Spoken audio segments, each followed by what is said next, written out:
just going to step on. Now, one of the things that we're also looking at is how from the beginning we look at the environmental impact. This is something that, given the perceived or actual state of the world, we have to start thinking about from day one. In the old days, in the 70s and 80s, when these plants were being set up, nobody really cared, because all they cared about was getting their return on investment.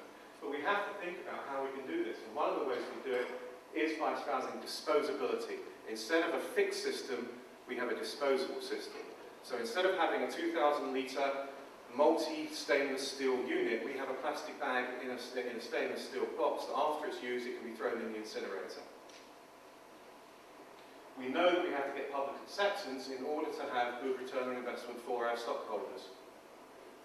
The cost savings are massive. Just on pure water, we've been involved in a program where, in order to fulfill the full metrics of the Department of Defence, it was modelled by Biopharm Services that we would have to have a 30,000 litre of pure water turning up at our front door every 45 minutes.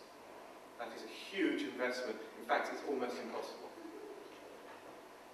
We get international compliances. Again, this is very, very important. Now, I understand that in a pandemic, people probably aren't going to care too much where their drug comes from, but it would be an issue in a non-life-threatening situation.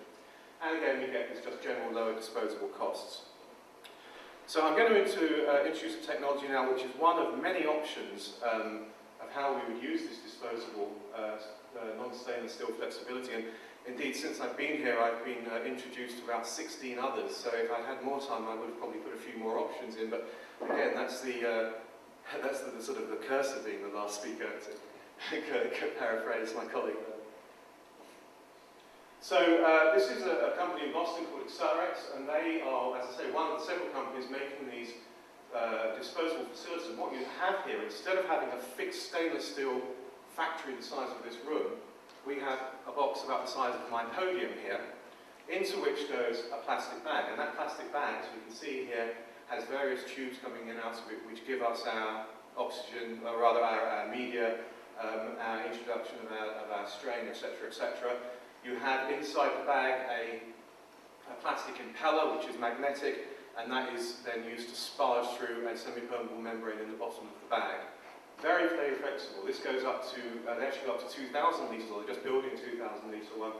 And the deal is here is, if you have got one XDR 500 in your room, or one G Wave system in your room, and you want to triple your capacity, you don't stop, clean and steam in place, you bring in 2 other boxes on wheels. These things are all on wheels, and they just move into your facility. Theoretically, you can put these in the back of the C-47 and take them to the site of a disaster or a flu outbreak or whatever, and actually start to create drugs on site, but that's kind of down the road slightly. So what you don't need, as I said, is clean in place. You don't need steam, you don't need water-based heating. You benefit from the lack of material that you have to put in. You don't have so much space required. As I said, the 500-litre one is about the size of this box here. Another interesting point is, many of you who will have been in bioprocess facilities will remember that you would have to have gowned up, sometimes in full bunny suit with mask and gloves, etc., etc. With these things, they all have glove box access, so you don't actually have to have a clean room, which of course is tremendously important if you are out in the field or out in an environment where you don't have that infrastructure. Well, this is just a model of what the thing's theoretically going to look like. This is one idea of a flexible system, but as I say, I've been educated several times since I've been here, and we think we have different models that can be used. Now, we've got our models in place, we've got our non-stainless steel flexible production in place, and here I'm going to introduce what our company does, Delta Dot from London, and this is the analytics. You'll remember from my slides earlier on that we have 20 or 30 different technologies which are currently being used in the bioprocess. Well, what our company has done, and some of you, or most of you would have seen my colleague and brother's talk yesterday introducing many of these concepts, but what we actually do is one-stop analytics. We use a system which has no labels. We are looking purely at the molecule itself, the intrinsic absorption of the peptide bond, for example, or the ring structure in DNA, or the double bond in a chemical. This means, with no labels, we are free from bias and independent of the molecule, the detector, or any particular staining system. Therefore, our machine, which, just to flop the analogy of this podium again, would just sit on the top of this podium, is able to analyze small molecules, DNA, RNA, protein, viruses, whole viruses. We can also do bacteria, and since yesterday we're also going to be looking at analyzing cells themselves. Now, I hope that you can all see clearly each one of these plots, each one of these data plots correlates exactly to the molecule that's represented on this side. Were we to take away the label, you would not be able to tell what you were analysing. You would not be able to tell which things which, and this is the key to this one-stop analytics. You have an integrated data set no matter what you're measuring. And we feel very strongly this is going to be the key issue to streamlining the bioprocess and getting meaningful data out in a meaningful time period. The other good point about our system is that we're able to use a whole different range of modalities of capillary electrophoresis. The two main ones we use are capillary gel electrophoresis, which is directly analogous to running a gel. It's the separation of biomolecules by the charge-mass ratio through a sitting matrix. One of our most powerful techniques, though, which is why it generally gets on top, is capillary zone electrophoresis. This is where we are using a non-sitting matrix, and we are separating purely on the basis of charge. It's also vitally important for us.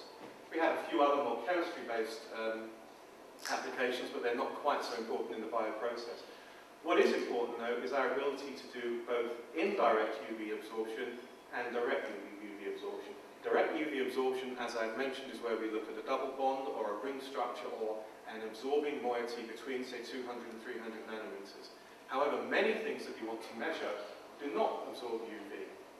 So what we've done is develop a trick introduced by one of our chemists called indirect UV absorption, where you take a heavily absorbing background electrolyte, you put that into your capillary, and then when your molecules separate where they are, they dilute that background electrolyte, and so you get a signal.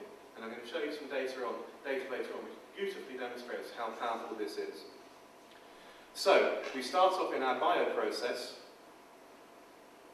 with cloning and DNA.